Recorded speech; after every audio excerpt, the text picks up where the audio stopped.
Et là, je vous le donne dans le mille, la Loire. Je vais aller me poser au bord. Me voici donc à pied d'œuvre avec la seringue de 2 ml. Il m'en faudra une deuxième et ensuite une de 1 ml.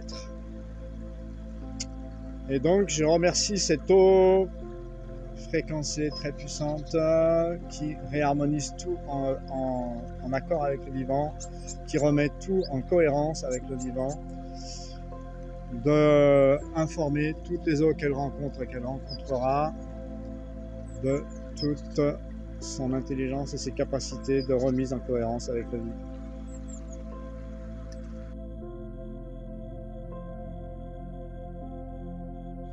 Bon voilà, j'ai déposé les 2 autres millilitres, il ne reste plus qu'1 millilitre maintenant.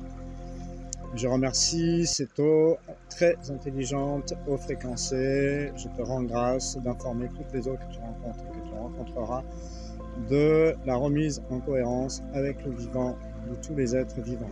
Je te remercie, chère eau fréquencée, d'informer toutes les eaux que tu rencontres et que tu rencontreras, d'informer tous les êtres vivants de la remise en cohérence avec le vivant. Et je te remercie encore une fois, s'il te plaît, de bien informer toutes les eaux que tu vas rencontrer de ta puissance, de ta vérité, de ton amour et de la cohérence avec le vivant que tu émanes.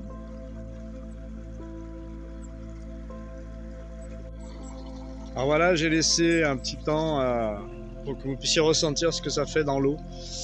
Alors évidemment, là, on est distrait par la vitesse de l'eau et puis c'est pas toujours facile forcément à ressentir. Hein. C'est pas forcément évident tout le temps.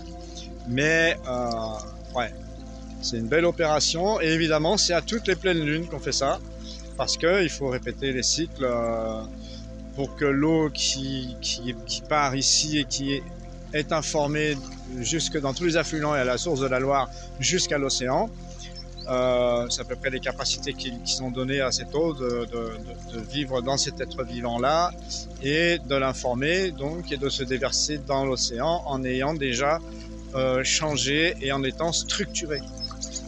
Voilà. Et c'est important de le faire pour que tout le cycle se fasse d'évaporation et que ça retombe en pluie. Donc, il faut le faire. Parce qu'une amie m'avait demandé s'il fallait le faire à chaque pleine lune. Oui, il faut le faire à chaque pleine lune pendant quelques temps. Toujours le 7 décembre pour faire un point sur la Loire. Le taux vibrateur de la Loire, le 5 novembre, donc avant la pleine lune du 5 novembre, était à 87 000 degrés Bovis. Il est passé, donc après mon passage, il est passé à 203 000 degrés Bovis. Et donc, vendredi, quand j'y étais, elle était à 203 000 degrés Bovis.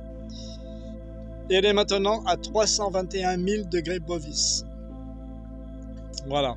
Et en pourcentage, ça fait à peu près 47 500%. Et c'est vrai qu'une rivière, une eau qui est mouvementée, qui n'est pas stagnante, se recharge mieux, plus vite, plus fort, et se nettoie beaucoup plus fort et plus rapidement qu'une autre